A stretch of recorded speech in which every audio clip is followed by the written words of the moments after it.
እመቤታችን ቅድስት ድንግል ማርያም ፈጽሞ የእርግማን ሸክም የለባትም እና ቡርክት አንቲ እማንስ ከሴቶች ተለይተሽ አንቺ የተባረክሽ ነሽ የምንለው ዝም ብለን አይደለም፣ ልጇን የሚመስል ቡሩክነት ስላላት ይህን እንዳትረሱ። ሉቃስ ወንጌል ላይ ምዕራፍ 1 ያለው እና እናታ ከሞተ አንበሳ በሕይወት ያለ ውሻ ይሻላል ይላል። ልብ ብላችሁ ስሙ። ከሞተ አንበሳ በሕይወት ያለ ውሻ ይሻላል። የሞተ አንበሳ ማለት ምን ማለት ነው? ትልቅ ሰው ሆኖ ግን ንስሐ ሳይገባ የሞተ ሰው። ጣዖታት አጋንንት በጣዖታት እያደሩ ልጆቻቸውን ያሳርዷቸው ነበረ። የአይሁድ የሕግ ደግሞ በግ ወይፈን ብታጣ ደግሞ ርግብ ብታጣ ስንዴ እያለች የምታደኸኝ ሸክም ነበረ። ክርስቶስ ግን ስጋውን ሰጥቶ የሚያድን ቀላል ሸክም መጣ። እመቤታችን ምንም ነውር የሌለባት መሆኗን ያመለክታል። መኃልየ ሰሎሞን ምዕራፍ 5 ቁጥር 2 ላይ አልብኪ ነውር ወኢምንትኒ በላዕሌኪ እንቲአየ ሰናይት፣ እህቴ ሙሽራዬ ሆይ ሁለንታኪ ሰናይት ንኢ ኀቤየ፣ እህቴ ሙሽራዬ ሆይ ሁለንተናሽ ውብ ነው፣ ምንም ነውር የለበሽም ይላታል። ስለዚህ ነውር የሌለባት የተባለችው እርሷ ናት። በእርሷ ምንም ነውር አይገኝምና መልሰን እንተረጉመዋለን። ነውር የሌለባት የሚባለው ምን ማለት ይመስላችኋል? ከዛ ደግሞ ቀንበር ያልተጫነች፣ እንደገና ደግሞ ቀይ፣ እንደገና ደግሞ ጊደር። አሁን በደንብ አድርጋችሁ 4 ነገሮችን ታያላችሁ ማለት ነው። አሁን ቀንበር ያልተጫነች ከሚለው እንጀምራለን። እመቤታችን ቀንበር ያልተጫነች ለምንድን ነው የምትባል? ወእጓልትኒ ቀይህ እግዝእትነ ማርያም ይእቲ እንተ ይስሐበት አሩተ አሩትኒ ዘይቤ መርገመ ሥጋ ወነፍስ ይላሉ አባቶቻችን። ምስጢረ ሰማይ ወምድር በሚባል መጽሐፍ ሲተረጉሙ ይሄን ቀይ ጊደር የተባለች እመቤታችን ቅድስት ድንግል ማርያም ናት። ቀንበርም የተባለ የድንግል ማርያም ያልተሸከመችው በአዳምና በልጆቹ ላይ የወደቀ እርግማን ነው ይላል። ስለዚህ ቀንበር የሚባለው ምንድን ነው? እርግማን ማለት ነው። እርግማን፣ ቀንበር የተባለው እርግማን ነው። አዳምና ልጆቹ የተረገሙበት እርግማን ቀንበር ይባላል። ይሄ ሸክም ነው። ይሄን በመጽሐፍ ቅዱስ እናገኘዋለን። እርግማኑ ምን ይመስላችኋል? አንደኛው ሙስና ሥጋ ነው። ሁለተኛው ሙስና ነፍስ ነው። ሙስና ሥጋ፣ ሙስና ነፍስ። ሙስና ማለት ሙስና ምን ማለት ነው ግን? ምን ይመስላችኋል? እገሌ ሙስና ተቀበለ ሲባል ትሰማላችሁ አይደል? እገሌ የሚባለው ባለስልጣን ሙስነኛ ነው ሲባል ትሰማላችሁ። ምንድን ነው ሙስና? ሙስና ማለት ጥፋት ማለት ነው። የግዕዝ ቃል ነው። ሙስና ተቀበለ ማለት ጥፋት ተቀበለ ማለት ነው። ብሩን ሲቀበል ጥፋት ስለሆነ፣ ስለዚህ ሙስና ጥፋት ነው። ቃሉ ግዕዝ ነው። አማሰነ ቢል አጠፋ፣ ማሰነ ቢል ጠፋ፣ ሙሱን ሙስና ማለት ደግሞ ጥፋት ማለት ነው። እሺ፣ ስለዚህ እመቤታችን ቅድስት ድንግል ማርያም ጊደር፣ ቀይ ጊደር፣ ቀይቱ ጊደር። አሁን ሐሳዊ መሲህ ሲመጣ ቀይ ጊደር ዞ ይመጣል ይባላል። ለእኛ ቀይቱ ጊደር መጥታ ጨርሳለች። ከዚህ በኋላ የሚመጣ ቀይ ጊደር የለንም እኛ። ለእኛ ቀይቱ ጊደር ማናት? ማርያም ናት። አሁን ሌሎቹ ግን እየጠበቁ ነው። በእስራኤላውያን አሁንም ቀይ ጊደር ትመጣለች መሲሁም ይመጣል ብለው እየጠበቁ ነው። ለእኛ ቀይቱ ጊደር ድንግል ማርያም ናት። መሲሁ ክርስቶስ ነው። ቀንበር እርግማን ነው። ይሄ እርግማን ምንድን ነው? ኦሪት ዘፍጥረት ምዕራፍ 3 ቁጥር 17 ላይ ያለው አዳምን ምን ብሎታል እግዚአብሔር? መሬት አንተ ወትገብ ውስተ መሬት፣ መሬት ነህና ወደ መሬት ትመልሳለህ።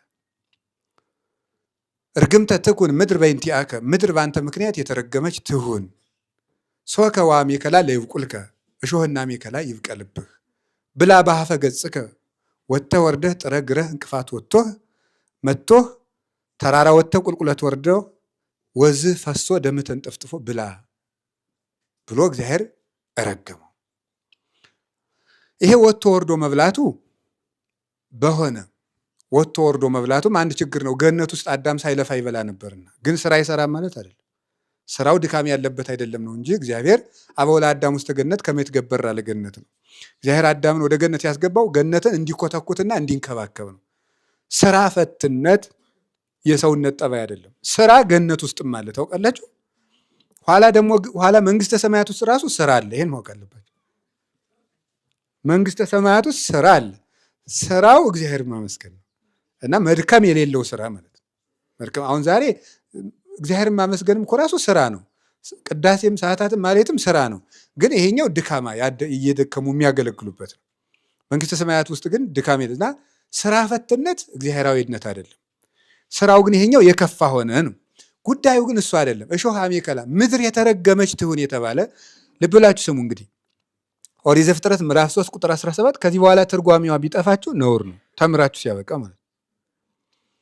ምድር በአንተ ምክንያት የተረገመች ትሁን የተባለ ምድር የተባለ የአዳም ሰውነቱ ነው። ምን ነው አልኳችሁ? ሰውነቱ ምድር ተባለ። ምክንያቱም ከምን የተፈጠረ ነው? ከምድር የተፈጠረ ስለሆነ ነው። ምድር የተረገመች ትሁን የተባለው ሰውነትህ የተረገመ ይሁን ማለት ነው። ስለዚህ የሰው ዘር በሙሉ ተረገመ ማለት ነው። የሰው ዘር በሙሉ ተረገመ፣ የበደለም ያልበደለም። ለምን? ሰው ሁሉ ምድር ስለሆነ ማለት ሰው ሁሉ ከአዳም ስለተገኘ የአዳምን ባህሪ ስለያዘ ማለት ነው። ኩነኔ ኃጢአት መሃዱ ብሲ ወፂአ ኩሉ ተቀስፈ ባቲ። የኃጢአት እንግዲህ በትር ከአንድ ዛፍ ይቆረጥና ብዙ በግ ይነዳበታል። የኃጢአት በትር ደግሞ ከአንድ ዛፍ ከአዳም ተገኝቶ ዓለም ሁሉ ተጠቅሎ ተያዘባት ማለት ነው። ስለዚህ ወበከመ አሐዱ ብሲ ተኮነነ ኩሉ ዓለም ከማሁ በጽድቅ አሐዱ ብሲ ይጸድቅ ኩሉ ዓለም ይላል ቅዱስ ጳውሎስ ሮሜ ምዕራፍ 5 ላይ ሲናገር፣ በአንድ ሰው ኃጢአት ምክንያት ዓለም እንደተፈረደበት በአንድ ሰው ጽድቅ ሁሉ ይጸድቃል ብሎ እንደተናገረ በአንድ ሰው። ምክንያቱም እኛ ምድር ነን። ምድር የተረገመች ትሁን ሲባል በእኛ ላይ ጭምር ያረፈ መርገም ነው። ኃጢአት በዘር ስለሚተላለፍ ሳይሆን እኛ ምድሮች ስለሆነ እኛን ጭምር የረገመ ነው። ስለዚህ የወደቀው የአዳም ባህሪ ነው እኛ ያለን ማለት ነው። ስለዚህ ይሄ ሙሱን ጉስቁል ነዳይ ባህሪ ኖረን ማለት ነው። ባህሪ ማለት ሰው ተለይቶ የሚታወቅበት የሰው ልጅ ምን ማለት ነው? ማንነቱ፣ ጥንተ ተፈጥሮ ውስጥ ያለው ማንነቱ ማለት ነው። ውስጥ ኢለመንቱ ባህሪ ይባላል። ለሰው ልጅ ሲሰጥ ነው። ለእግዚአብሔር ባህሪ ሲባል ሌላ ትርጉም ነው ያለው። ስለዚህ ሰው 4 ባህሪ ነው ያለው ሲባል አካሉ የተገኘበት ጥንቱ አፈርነት፣ ውሃነት፣ ነፋስነት፣ መሬትነት ነው። ይሄ ባህሪው የጎሰቆለ ጉስቁል ህሙም ሆነ ማለት ነው። የታመመ ሆነ። የታመመ ጎስቋላ፣ ነዳይ፣ ችግረኛና የዛገ የተዳፈነ መርገም የተጫነው ሆነ ማለት ነው። ዝገቱ ሲልቅለት ብረቱ እንደሚጠራ ልጅነታችን ጨርሶ አልጠፋም፣ ግን የጎሰቆልን ሆን። ልጅነታችን የተዳፈነ ሆንን። ያ በዚያ በኋላ ምን ሆነ ማለት ነው? ባህር ውስጥ ቅዱስ ዮሐንስ አፈወርቅ እንደሚናገረው ባህር ውስጥ እንደሚዋኝ አሳ ሆነ የሰው ልጅ ይላል። ባህር ውስጥ የሚዋኝ አሳ የፈለገ ነገር እንደው ተሰብስቦ እንደው 1 ሚሊዮን አሳ ባህር ለባህር ቢርመሰመስ ድምፃቸውን በውጭ ሆነን ልንሰማው አንችልም። አይደለም? ስለዚህ የሰው ልጅ ቢጮህ ጸሎቱ የማይሰማ ሆነ ማለቱ ነው። ቅዱስ ዮሐንስ አፈወርቅ የሰው ልጆች ባህር ውስጥ እንዳለ አሳ ሆኑ ሲል አሳ ተሰብስቦ የፈለገ ቢሆን ምንም ለውጥ እንደማያመጣ አባቶቻችን 5500 ዘመን የጮሁት ጸሎት ሁሉ ረብና ጥቅም በቆየት የሌለው ሆነ። የማይረባ የማይጠቅም ሆነ። ጽድቃቸውም እንደ መርገም ጨርቅ ሆነ። ወኮነ ጽድቅነ ከመ ጸርቀ ትክቶ እንዳሉ መርገም ጨርቅ። የመርገም ጨርቅ ማለት ምን ማለት ይመስላችኋል? የመርገም ጨርቅ ማለት እንግዲህ በፊት የሴት ልማድ ሲመጣባት 7 ቀን የረከሰች ናት ይባላል። በመጽሐፍ ቅዱስ እንደተቀመጠው ኦሪት ዘሌዋውያን ምዕራፍ 12 ቁጥር 1 ጀምሮ እንደተጻፈው 7 ቀን የረከሰች ናት። ታዲያ ምን የፈለገ ንጹሕ ጨርቅ ከሳጥን አውጥታ ብትለብስ እሷ ከለበሰችው ያው ምንድን ነው? የረከሰ ነው። ያን ጨርቅ የነካ ሁሉ ደግሞ የረከሰ ነው። በጣም የሚያስገርመው እሱ ነው። እንደሱን የነበረው እንደ መርገም ጨርቅ ሆነ ጽድቃችን ያለው። ወይም ደግሞ ንጹሕ ልብስ የለበሰው ሰው ከዚያ መርገሟ የመጣባት አንዲት ሴት ከሆነ ነገሯ የሆነች ነገር ብትነካው ከሰው መሃል ለብሰውት ሊቆሙ እንዲያሳፍር፣ ሌላው በሙሉ ከጫፍ እስከ ጫፍ ንጹሕ ሆኖ በአባቶቻችን ዘመን የነበራቸው ጽድቅ የአዳም መርገም መሃል ላይ ቁጭ ብላ በእግዚአብሔር ፊት የማታቆም ነበረች። ጉስቁልና የተጫነው ነበረ እመቤታችን። ስለዚህ እርግማን ስለተጫነው ሰው ሁሉ በዚህ እርግማን እየተፍገመገመ በነፍሱ ሲኦል ይወርዳል፣ በስጋው ይፈርሳል፣ ይበሰብሳል። ምክንያቱሳ ቅዱስ ጳውሎስ ሮሜ ምዕራፍ 6 ቁጥር 4 ላይ እንደሚነግረን ሞት የኃጢአት ደመወዝ ነው ይላል። ሞት የኃጢአት ደመወዝ ነው። የኃጢአት ደመወዙ ምክንያት በመሆኑ ምክንያት የሰራነውን ዋጋ ሞት አገኘን። ሞቱም 4 አይነት ሞት ነው የሆነብን። የነፍስ ሞት፣ የስጋ ሞት፣ መንፈሳዊ ሞት፣ የህሊና ሞት የሚባለው እነዚህ 4 ሞቶች አጋጠሙን። አይምሯችንም ጎሰቆለ፣ ፍትወታት፣ እኩያት፣ ኃጣውእ፣ ርኩሳት የሚሰለጥኑበት ሆነ። ስጋችን ደዌ የሰለጠነበት ተቀበረ። ነፍሳችንና መንፈሳችን ደግሞ ርሂቅም እግዚአብሔር፣ ከእግዚአብሔር መራቅ አገኛት። ሞታ ለነፍስ ርሂቅም እግዚአብሔር ይላሉ ሊቃውንት። የነፍስ ሞቷ ከእግዚአብሔር መለየቷ ነው። ስለዚህ የነፍስ ሞት፣ የአይምሮ ሞት፣ የማንነት ሞት አግኝቶን ነበረ። ለምን? ያ የመርገም ቀንበር ተጭኖን ነበርና። ይህንን መርገምን ቀንበር ሲለው ማን ሆኖ ይገኛል? ቅዱስ ጳውሎስ ገላትያ ምዕራፍ 5 ቁጥር 1 ላይ ሲናገር ኢትሁር ውስተ ዐሩተ ቅንየ፣ ክርስቶስ መጥቶ ነፃ አውጥቶናልና እስመ ለግእዛን ተጸዋዕክሙ፣ ለነፃነት ተጠርታችኋልና ዳግመኛ ወደ ባርነት ቀንበር አትሂዱ ይላል። ክርስቶስ ለነፃነት ጠርቶልናልና ዳግመኛ ወደ ባርነት ቀንበር አትሂዱ ብሎ መርገምን ቀንበር ሲለው ይገኛል። ጌታችን መድኃኒታችን ኢየሱስ ክርስቶስ ደግሞ የማቴዎስ ወንጌል ምዕራፍ 11 ከቁጥር 28 ላይ ሲናገር ንዑ ኀቤ አንትሙ ሥሩሃን ወክቡዳነ ጾር፣ እናንተ ሸክም የከበዳችሁ ደካሞች ወደ እኔ ኑ ሲል ይገኛል። እናንተ ሸክም የከበዳችሁ ደካሞች ወደ እኔ ኑ። ሸክም ብሎ የጠራቸው እዚህ ውስጥ መርገምና ጣዖት አምልኮ ናቸው ብሎ ቅዱስ ቄርሎስ ይተረጉማቸዋል። ሸክም ጌታ ሸክም የከበዳችሁ ሲል ምን ማለት ነው? መርገም ነው። እርግማን የከበዳችሁ በሰው ልጆች የነበሩ ሸክሞች ነበሩ። እነዚህ ሸክሞች ምንድን ናቸው? የኃጢአት ሸክም፣ የእርግማን ሸክም እና የፍዳ ሸክም ናቸው፣ ወይም የሞት ሸክም ማለት ነው። እነዚህ ሸክሞች ነበሩብን። ነቢዩ ኢሳይያስ ትንቢተ ኢሳይያስ ምዕራፍ 53 ላይ ነሳ ደዌነ ወጾረ ሕማመነ ሲል ደዌያችንን ተሸከመ ሲል እነዚህን ሸክሞች እሱ ቤዛ ሆኖ አራቀልን ማለት ነው። ስለዚህ ቅድመት ዲበ መትከፍቱ ትንቢተ ኢሳይያስ ምዕራፍ 9 ቁጥር 6 ላይ አለቅነት በጫንቃው ላይ አለ ስለሚል የእሱ ትከሻ ብቻ የሚችላቸው ሸክሞች ነበሩ። እነዚህ ሸክሞቻችን ማንም ፍጡር ሊሸከማቸው የማይችሉ ሸክሞች ናቸው። አለቅነት በጫንቃው ላይ ያለ ግን ዘስልጣኑ ዲበ መትከፍቱ ብለው አባቶቻችን ደግሞ በአመክንዮ ሐዋርያት ተርጉመውታል። ዘስልጣኑ ዲበ መትከፍቱ አለቅነት በጫንቃው ላይ ነው ማለት ስልጣን የባህሪው ነው ማለት። እሱ የፈረደብንን እሱ ካላነሳው ማንም ሊያነሳልን አይችልም ነበረ። ስለዚህ እሱ እንደፈረደብን እሱ ካሳ ሆኖ እሱ አስታራቂ ሆኖ እሱ ዳኛ ሆኖ ሊያነሳልን ክርስቶስ ወደዚህ ዓለም መጣ። ይህንን ሸክም ብሎታል። ስለዚህ አይሁድን የመስዋዕት ሸክም ነበረባቸው። ጠዋት አንድ በግ፣ ማታ አንድ በግ፣ ጊደር፣ ወይፈን፣ የመባቻ የሚል ሸክም ነበረባቸው። አሕዛብ ደግሞ ልጆቻቸውን የሚያሳርድ የጣዖት አምልኮ ሸክም ነበረባቸው። አሁን ይሄ ሸክም ያለባችሁ ተውት፣ ኑና ልጅ ረዱልኝ አልል፣ በግ ረዱልኝ አልል፣ እኔ ታርጄ የማድን ቀላል ሸክም እኔ ያለውላችሁ ብሎ ወደዚህ መጣ። ከዛ ምን አለ? ንሥኡ ዐሩቴ በላዕሌክሙ፣ የኔን ቀንበር በላያችሁ ላይ ተሸከሙ። እስመ ዐሩቴኒ ሰናይ መጾሬኒ ቀሊል፣ ሸክሜ ቀላል ቀንበሬም ልዝብ ነውና ይላል። ቀንበሬ ልዝብ ነው ያላት ወንጌልን ነው። የእሱ ወንጌል የአሕዛብ ወንጌል ልጅ አርዳችሁ ዳኑ ነው የምትለው። የአሕዛብ ሕግ ጣዖታት፣ አጋንንት በጣዖታት እያደሩ ልጆቻቸውን ያሳርዷቸው ነበረ። የአይሁድ የሕግ ደግሞ በግ ወይፈን ብታጣ ደግሞ ርግብ ብታጣ ስንዴ እያለች የምታደይ ሸክም ነበረች። ክርስቶስ ግን ስጋውን ሰጥቶ የሚያድን ቀላል ሸክሙ ነው መጣ። ስለዚህ መጾር ቀሊል ዐሩት ሰናይ ውእቱ ኢየሱስ ክርስቶስ ይላል አባ ጊዮርጊስ በሰዓታቱ ሲናገር። ቀላል ሸክም ልዝብ ቀንበር ኢየሱስ ክርስቶስ ነው ይላል። ስለዚህ ቀንበር ያልተሸከመችው ጊደር ባልናት ጊዜ ድንግል ማርያምን ምን ማለታችን ይመስላችኋል? በሉ እንጂ ምን ማለት ይመስላችኋል? ቀንበር ምንድን ነው ነበር ያልኳችሁ? መርገም ነው። ቀንበር ያልተሸከመችው ጊደር ስንላት እመቤታችን ምን ማለታችን ነው? በሉ እንጂ እንደዚህ ብሎ ፍልሰታ እያሉ መጾም ብቻ እኮ አይደለም። ይህንን እያወቁ መጾም ነው። አውቋችሁ ስትጾሙ ለልጆቻችሁ ታስተምራላችሁ፣ ሃይማኖት ይጸናላችኋል፣ በረከት ይጨመራል። አውቆ ነው መጾም፣ ዝም ብሎ አይደለም። ቀንበር ያልተሸከመች ባልናት ጊዜ ምን ማለታችን ነው? እርግማን የሌለባት ማለታችን ነው። እርግማን የሌለባት ማለታችን ነው። ያ እርግማን ያልተሸከመች። ስለዚህ ተመልከቱ፣ ምድር በአንተ ምክንያት ምን ያለች ትሁን ነው የሚለው። የተረገመች ትሁን ይላታል። ድንግል ማርያም ግን ያልተረገመች ምድር። አንድ ሐሳብ ላምጣላችሁ። በኦሪት ዘጸአት ምዕራፍ 3 ቁጥር 5 ላይ እግዚአብሔር ሙሴን እንዲህ ይለዋል። ሙሴ ፍታህ ቶታነ አሳይኒከ እምገሪከ እስመ ዘትከይዳ ምድር ቅድስት ይእቲ።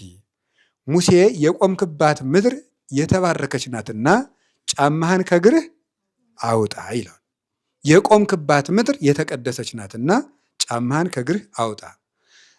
ሙሴ ምን እያየ ነው እንደዛ ያለው እግዚአብሔር? ሙሴ እሳት ከቁጥቋጦ ላይ እየነደደ እያየ ነው እግዚአብሔር ይሄንን ጫማህን ፍታ፣ የቆምክባት ምድር የተቀደሰች ናትና የተባረከች ናት ይላል።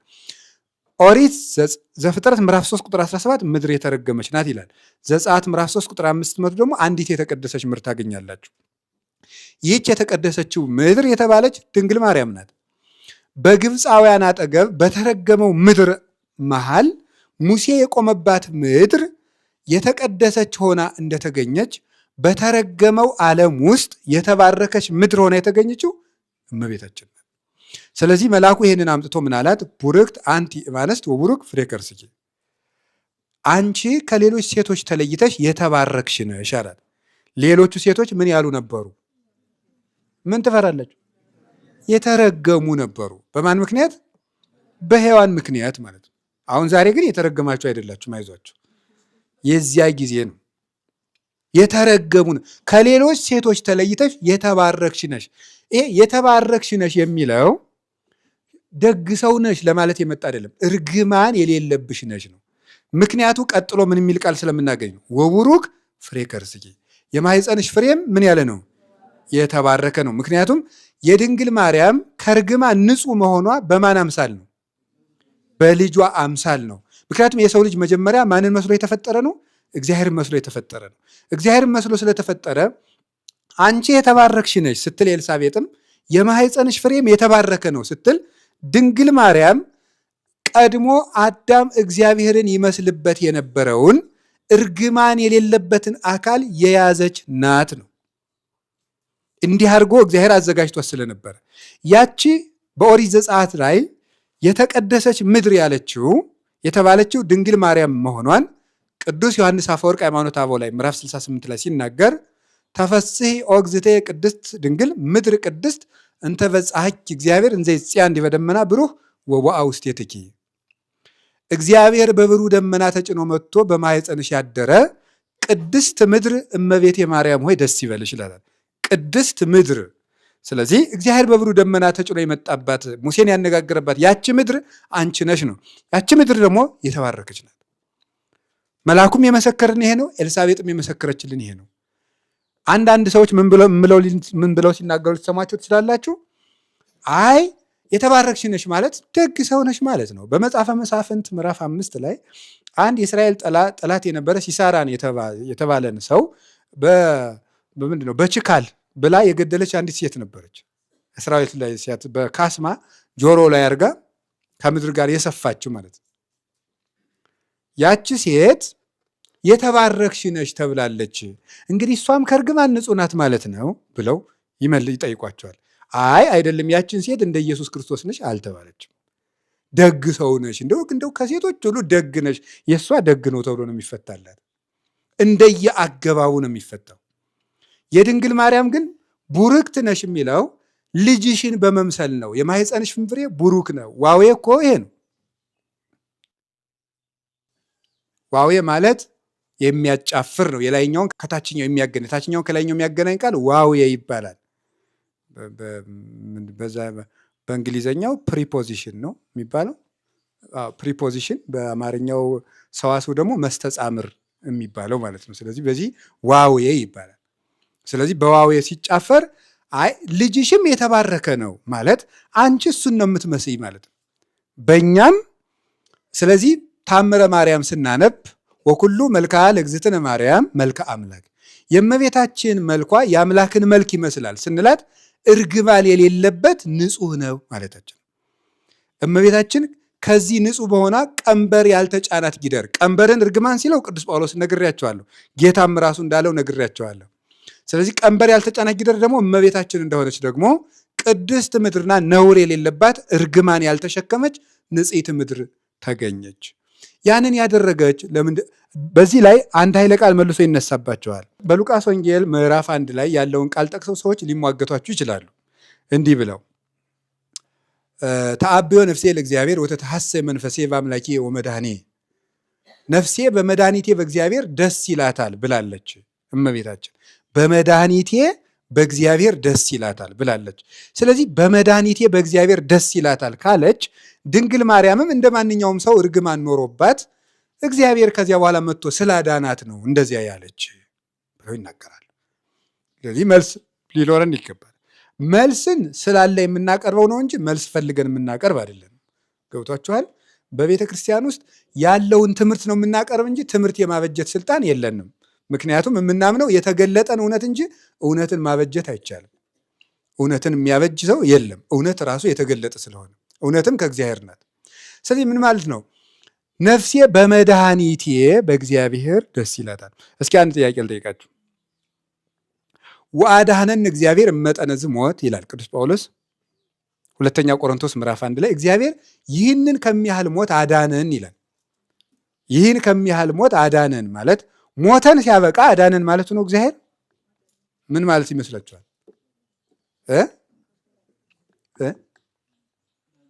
አይ ቅዱስ ጳውሎስ ሞቶ ድኖ አያውቅም። በአማርኛ ልንገራችሁ፣ ቅዱስ ጳውሎስ ሞቶ አልተነሳም። እግዚአብሔር ይሄን ከሚያህል ሞት አዳነን ምን ማለት ነው? ሞቼ አዳነኝ ማለት ነው። ምን ማለት ነው? እንዳልሞት አዳነኝ ማለት ነው። ከመሞት አዳነኝ ማለት ነው። አያችሁ። ስለዚህ አዳነ ሲባል ታሞ ማዳን አለ፣ እንዳይታመም ማዳን አለ፣ ቀድሞ ማዳን አለ። ስለዚህ እግዚአብሔር ብርሃኔና መድኃኒቴ ነው ሲል ምን ማለት ይመስላችኋል? እንዳይደርስብኝ ምን የሚያደርገኝ ነው? የሚያድነኝ ነው ማለት ነው። የሚጠብቀኝ ነው። እግዚአብሔር ብርሃኔና መድኃኒቴ ነው ሲል እንዳልሞት እንዳልታመም የሚጠብቀኝ ነው። ስለዚህ እመቤታችን መድኃኒቴ ስትለው ጌታን መድኃኒቷ ነው አይደለም? ጌታ ታዲያ መድኃኒቷ መሆን ምን ማለት ይመስላችኋል? ቀድሞ እንዳይኖርባት ምን ማድረግ ነው? መጠበቅ ማለት ነው። ስለዚህ መዳን ማለት የግድ መታመም አይደለም። እንዳትሞትም ማዳን ይባላል። እንዳይሞት እገሌ ባያድነኝ ኑሮ እኮ በቃ ገሎኝ ነበር ስለአሁን አንድ ሰው በድንጋይ ፈልጦ ከጣለኝ በኋላ አዳነኝ ማለት አይደለም። ምን ማለት ነው? እንዳልሞት አዳነኝ ማለት ነው። ስለዚህ እመቤታችን በመድኃኒቴ በእግዚአብሔር ደስ ይላታል። አሁን ለምሳሌ ቅዱስ ዳዊት መዝሙር 50 ላይ እንዲህ ብሎ ይናገራል። አድነኒ እምደም እግዚአብሔር አምላከ መድኃኒቴ ይላል። የመድኃኒቴ አምላክ ወይ ከደም አድነኝ ይላል። አቤቱ የደህንነቴ አምላክ ወይ ከደም አድነኝ ይላል። ከደም አድነኝ ማለት ደም የፈሶ እንደገና አድነኝ ማለቱ አይደለም። ደም ከሚያፈሱ አድነኝ ማለት ነው። አባ ጊዮርጊስ ይህንን ሲተረጉም አድነኒ እምክኤ ወደም ወምክአው የደም ብሎ ይተረጉመዋል። ከደም አፍሳሾችም ከደም ማፍሰስም አድነኝ ይለዋል። ከደም አፍሳሾችም ከደም ማፍሰስም፣ እኔም ሰው እንዳልገል ልቤን ጠብቅልኝ፣ ሰው እኔን ከሚገሉኝ ሰዎችም አድነኝ። ስለዚህም አድነን ይምደም ሲባል ደሜ ፈሶ አድነኝ ማለት ሳይሆን ደሜ እንዳይፈስ አድነኝ። ማዳን ከደረሰ በኋላ ማዳንም ይሆናል፣ ቀድሞ ማዳንም ይሆናል። ድንግል ማርያም ክርስቶስ ቤዛዋ ነው። አዎ ቤዛዋ ነው። ምክንያቱሳ ቀድሞ ከእናቷ ማህፀን እርግማን እንዳይኖርባት ቢጠብቃትም የጠበቃት ለሱ እናትነት ስለተፈለገችና ኋላ እሱ በመስቀል ስለሚያደርገው ቤዛነት ነው። ስለዚህ ይቤ በእንቲአሃ ወበእንተ አዝማዲሃ ተሰቀልኩ ዲበ ዕፅ የሚለውን ትንሽ እንደ መርጌትነትም ቆጥረው የወጡት ከኛ ቤት የነበሩት ይጠቅሳሉ። የቅዱስ ያሬድ ስለ እሷና ስለ ዘመዶቿ ተሰቀልኩ ይላልና፣ ስለዚህ ክርስቶስ ራሱ ለድንግል ማርያምም በመስቀሉ አድኗታል እና ኋላ እንደ ማንኛውም ሰው በክርስቶስ ደም ነጻች እንጂ ቀድሞ ነበረባት ብለው ይጠቅሳሉ። ይህ ማለት ግን ታዲያ የክርስቶስ ደም ለድንግል ማርያም ረድቷታል? አልረዳትም? ረድቷታል። ቤዛዋ ነው የክርስቶስ ደም። ታዲያ ምን ማለት ነው ይሄ? ልክ ዛፍ እዚህ ቆሞ እዚያ ያሉትን በጥላው እንዲያስጠጋ ክርስቶስ በኋላ ዓርብ የሚሰቀለው ስቅለት ድንግል ማርያምን ቀድሞ ምን ብሏታል ማለት ነው? አድኗታል፣ ዋጅቷታል ማለት ነው። የተጠበቀችው አዎ በሱ ደም፣ በሱ ቤዛነት፣ በሱ አዳኝነት ነው። እሷን ራሱ አድኗታል። አንደኛ መርገሙ ቢነርባት እንደ ማንኛውም ሰው ነበረች። ስለዚህ ከመርገም አድኗታል፣ ቤዛ ሁኗታል። የድንግል ማርያም ቤዛዋ፣ አዳኟ፣ መድኃኒቷ ነው። ይሄን ነው። ስለዚህ ሊቃውንተ ቤተክርስቲያንም በቤተክርስቲያን ሲተረጉሙት ከምን አድኗታልና መድኃኔ አለች ቢሉ ብለው ከንዴተ ህላዌ ከልማደ አንስት ብለው ይተረጉሙታል። ንዴተ ህላዌ ማለት ጥሩ ቃል ነው። ጉስቁል ባህሪ ወይም የባህሪ መጎስቆል በእንግሊዝኛው የቴዎሎጂ ቃል ፎለን ኔቸር የሚባለው ነው። የወደቀ ባህሪ የሚባለውን ያን ነዳይነት አስቀርቶላታል ለእመቤታችን። ስለዚህ ቀንበር ያልተጫነችው ጊደር የምትባለው እርግማን ስለሌለባት ነው ማለት ነው። ከቃሉ ጋር ናችሁ? እግዚአብሔር ከሁላችን ጋር ይሁን። እሺ፣ እንደዚያ ከሆነ እንዴት ሊሆን ይችላል ብለን እንጠይቅ። እንዴት ሊሆን ይችላል? እመቤታችን እርግማን የሌለባት ትሆን ዘንድ እንዴት ሊሆን ይችላል? እንዴት ነው ከበደለ ባህሪ ያልበደለ ባህሪ ሊገኝ የሚችለው ብለን ብንጠይቅ በመጽሐፍ ቅዱስ የተቀመጡላት ማስረጃዎች አሉ። የመጀመሪያው የበረሃ አበባ ተብላ ተጠርታለች እመቤታችን። ጽጌ ደንጎላ ዘቆላ ተብላ ተገልጻለች። ጽጌ ደንጎላ ዘቆላ መኃልየ ዘሰሎሞን ላይ የምታገኙት ነው። እኔ የበረሃ አበባ ነኝ፣ የሳሮን ጽጌረዳ ነኝ ሲል ልታገኙ ትችላላችሁ። በአማርኛው መጽሐፍ ቅዱስ የቆላም አበባ ነኝ ይላል። የቆላ አበባ ነኝ ይላል። የቆላ አበባ ማለት ምን ማለት ነው? በረሃ ውስጥ እርጥበት በሌለበት ለምለም ይዞ የሚገኝ ይሄንን እርጥበት ወአኮ ዘደደክ የደጋ አበባ አይደለሁም ይላል።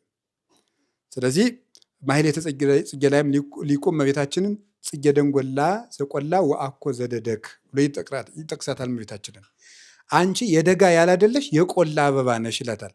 በቆላ ውስጥ የበቀለው አበባ እርጥበት ሳያገኘው ነው አብቦ የሚገኘው። ያ እርጥበት በምን የሚመሰለው? አንደኛ ረግረጉ በምን ይመሰላል? በዘራ ወራዙት ይመሰላል። ሁለተኛ በእርግማን የሚመሰለው። ዘራ ወራዙት ማለት ከወንድ ዘር አለመቀበል ማለት። ከዚያ ንጹህ ናት ነው። ቆላው በረሃ ነው፣ ረግረግ የለውም። እመቤታችንም ከወንድ ዘር ንጹህ ናት፣ ንጽሕት ናት። ሁለተኛው ደግሞ ያ ረግረጉ በምንድን የሚመሰለው? በእርግማን ነው። ከዚያ ንጹህ መሆኗን የሚያሳይ ነው። ሌላኛው ደግሞ አበባን ጽጌረዳ አበባን ውሰዱና የጽጌረዳ አበባ ዙሪያውን እሾህ ነው። ዙሪያውን እሾህ ይሆንና አበባይቱ ላይ ብቻ ግን ምን የለም? እሾህ የለም። ይኸው እዚህ ያለ አሁን እዚህ አበባ ላይ እንግዲህ እናቶች ለእመቤታችን አምጥተውላት ነው፣ እግዚአብሔር ያክብራቸው። እዚች አበባ ላይ እሾህ አለ፣ ዛፉ ላይ ጽጌረዳው ዛፉ ላይ እሾህ አለ። አበባይቱ ላይ እዚች ላይ ግን ምን የለም? እሾህ የለም። ስለዚህ አበባይቱ ላይ እሾህ የለም ማለት ይቺ አበባ ማናት?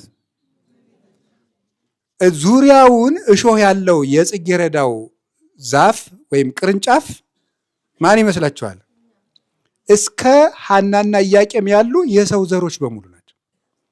ስለዚህ በእሾሁ መካከል አበባይቱ ብቻ እሾህ ሳይኖርባት እንደተገኘች የእርግማን እሾህ ቅድም ኦሪት ዘፍጥረት ምዕራፍ 3 ቁጥር 17 ላይ እሾሁ ምንድን ነው ብያችሁ ነበር? እናቴ ረሳችሁት? እሾሁ ምንድን ነው ብያችሁ ነበር? እግዚአብሔር አዳምን ምን ብሎት ነበር? በአንተ ምክንያት ምድር ምን ያለች ናት? ምድር የተባለ ምንድን ነው ብያችኋለሁ? የሰው ሰውነት ነው።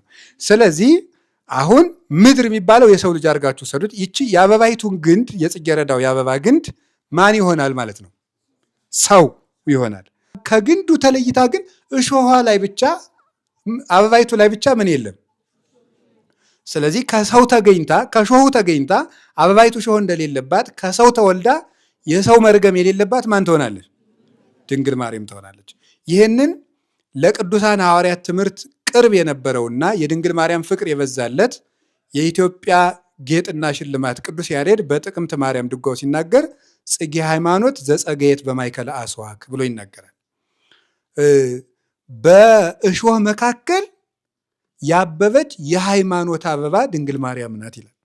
በእሾህ መካከል አበባ የተገኘች የሃይማኖት አበባ ድንግል ማርያም ናት።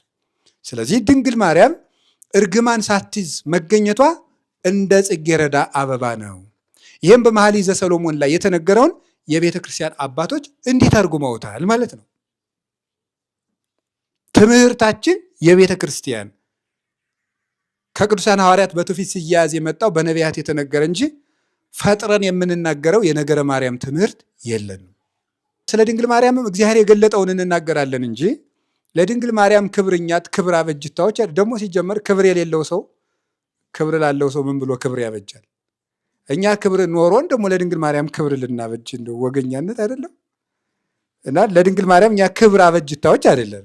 በቅጡ እንኳን እግዚአብሔር የሰጣትን ክብር አሟልተን መናገር የምንችል አይደለንም። በእውነት እግዚአብሔር በሚያውቀው ስለምኑ ነው መናገር የምንችለው? ስለ ድንግል ማርያም ስለ አንዱም ነገሯ እንኳን መናገር አንችልም። ማንም እንደሚገባ አድርጎ የተናገረ የለም። ሊቃውንት ሁሉ ተናግረው እነ ቅዱስ ኤፍሬም ናርም ምስመ ይንቅል ፈጽሙ፣ በቃ ጠንቅቀን መናገር ስለማንችል ዝም እንበል። ዝም ማለት አይደለም ማድነቅ ነው፣ ማመስገን ብቻ ነው ድርሻችን። ይሄ ነው። ሁለተኛ አባ ጊዮርጊስ ደግሞ እንደሚተረጉመው በመጽሐፈ መሳፍንት ምዕራፍ 13 ጀምሮ ታሪኩን የምናገኝለት አንድ ሰው ታገኛላችሁ። እሱ ማን ነው? ሶምሶን ነው። ሶምሶን ከእናት አባቱ ጋር ጎዳና ሲሄድ በጫካው ሲገባ ምን አግኝቶ ነበረ? አንበሳ አገኘ። አንበሳውን በምን አለው? በቡጢ ብሎ፣ በጡጫ ይሉታል አባቶቻችን። በቡጢ ማለት ነው፣ ቅርብ ለማድረግ ነው። በጡጫ ብሎ የድሮ አንድምታ አማርኛ በጡጫ ይለዋል። በቡጢ አድርጎ ገደለው። ኃይለ እግዚአብሔር ስላደረበት ነው እንጂ መቼም በቡጢ አንበሳ አይሞትም። ሞተና ሌላ ቀን ሲሄድ ከአንበሳው አፍ ምን ተሰርቷል? ንብ ማር ሰርታለች። ያንን አውጥቶ ሶምሶን ተመገበ፣ ለእናት አባቱ መገባቸው። ይሄ የሞተ አንበሳ ማን ነው ተብሎ ሲተረጎም ኢትዮጵያዊው ቄርሎስ ተብሎ የሚታወቀው አባ ጊዮርጊስ ዘጋስጫ መፍቀሬ እግዝእትነ ማርያም እሱ ሲናገር የሞተው አንበሳ ማን ይመስላችኋል? አዳም ነው። ትልቅ ሆኖ ትልቅ ስም ይዞ ግን የሞተ ሰው አንበሳ ይባላል። በመጽሐፈ መክብብ ምዕራፍ 9 ቁጥር 5 ላይ እንዲህ የሚል ቃል ታገኛላችሁ። ይሄይስ ከልብ ሕያው እምነ አንበሳ ምውት፣ ከሞተ አንበሳ በሕይወት ያለ ውሻ ይሻላል ይላል። ልብ ብላችሁ ስሙ። ከሞተ አንበሳ በሕይወት ያለ ውሻ ይሻላል። የሞተ አንበሳ ማለት ምን ማለት ነው? ትልቅ ሰው ሆኖ ግን ንስሐ ሳይገባ የሞተ ሰው ወይም በቁሙ የሞተም ደግሞ ይባላል። ከሰባቱ የቤተክርስቲያናት አለቆች አንዱን ምንድን ነው ያለው? ራዕየ ዮሐንስ ምዕራፍ 3 ላይ አይመርኩከ ከመ ስምከ ሕያው ወምውት አንተ፣ ስምህ ሕያው ነው አንተ ግን የሞትክ እንደሆንክ አውቃለሁ ነው ያለው አይደለም? ስለዚህ የሞተ አንበሳ ማለት በሰሎሞን አነጋገር ንስሐ ሳይገባ የሞተ ትልቅ ሰው ማለት ነው። ያልሞተ ውሻ ማለት ምን ማለት ይመስላችኋል? ውሻን ቅዱስ ጴጥሮስ በአንደኛ ጴጥሮስ ምዕራፍ 2 ላይ እንደነገረ ምንድን ነው ያለው? ውሻ ወደ ጥፋቱ እንደሚመለስ ኃጥአን ወደ ምናቸው ይመለሳሉ ነው የሚለው? ወደ ጥፋታቸው። ስለዚህ ኃጥአንን ውሻ ይላቸዋል ማለት ነው። ጌታም ደግሞ ምንድን ነው ያለው? ኢትዳዩ ባሕርክሙ ቅድመ ኃይሩ ወኢትሃቡ ቅድሳቲክሙ ለከለባት፣ የተቀደሰውን ለውሾች አትስጡ፣ እሪያችሁን በዕንቁ ፊት አትጣሉ ብሏል። ስለዚህ ውሻ ብሎ ኃጢአተኞችን ውሻ ይላቸዋል። ማቴዎስ 7 ኃጢአተኛን ውሻ ይለዋል። ቅዱስ ጴጥሮስም እንደዚህ። ያልሞተ ውሻ ማለት በምድር ላይ ያለ ኃጢአተኛ ማለት ነው። ለምን? ከሞተው አንበሳ ያልሞተው ውሻ ተሻለ ማለት ንስሐ ሳይገባ ከሞተ ትልቅ ሰው በሕይወት ያለ ኃጢአተኛ ሰው ይሻላል። ምክንያቱም ለሱ ምን አለው? የንስሐ ዕድል አለው። እግዚአብሔር ይስጥልኝ፣ ጊዜ አለው ማለት ነው። የንስሐ ዕድል። ስለዚህ አሁን የሞተ አንበሳ የሚለውን በዚህ በሰሎሞን አተረጓጎም ሂዱና ያ የሞተ አንበሳ ማን ይሆናል? አዳም አባታችን ይሆናል። ከሞተው አንበሳ ውስጥ ከገደላችሁት በኋላ አንበሳውን ተመልሳችሁ ብትሄዱ ክፉ ሽታ ታገኛላችሁ ወይስ ማር ታገኛላችሁ? ክፉ ሽታ ነው የምናገኘው። ከዚህኛው አንበሳ ግን ምንድን ነው የተገኘው? ይሄ እንዴት ነው ሊሆን የቻለው ብላችሁ ጠይቁ። መልሱ ምን ይሆናል? እግዚአብሔር እጅ ስላለበት ነው። ጥሩ ነው እናታችን የሚመልሱት። በጣም ትጉ ተማሪ ናቸው እውነት ለመናገር ማለት። በዚህ ዕድሜ የቀርቶ ሰው ወጣቱ ሁሉ አሁን መማር አቅቶታል። ስለዚህ የእግዚአብሔር እጅ ስለሆነ ብቻ ከሞተ አንበሳ ምን ተገኝቷል? የማር ወለላ። ስለዚህ ከሞተው አንበሳ ሽታው ሳይቀላቀልበት ስጋው ሳይበላሽ የማር ወለላ እንደተገኘ ከአዳም ሰውነት ተገኝታ ከአዳም ዘር ከተገኙ ከሐናና ከኢያቄም ተወልዳ ወደ ድንግል ማርያም ብቻ እርግማንና የኃጢአት ክርፋት ሳይገኝባት ንጽሕት ማር ሆና ተገኝታለች። ይህን ነው አባ ጊዮርጊስ ጸቃው እንተ ተቀድሐት እምአፈ አንበሳ መዋቲ በእደ ሶምሶን ወልደ ማኑሄ፣ በማኑሄ ልጅ በሶምሶን እጅ ከሞተ አንበሳ የተቀዳሽ የማር ወለላ አንቺ ነሽ ሚለት።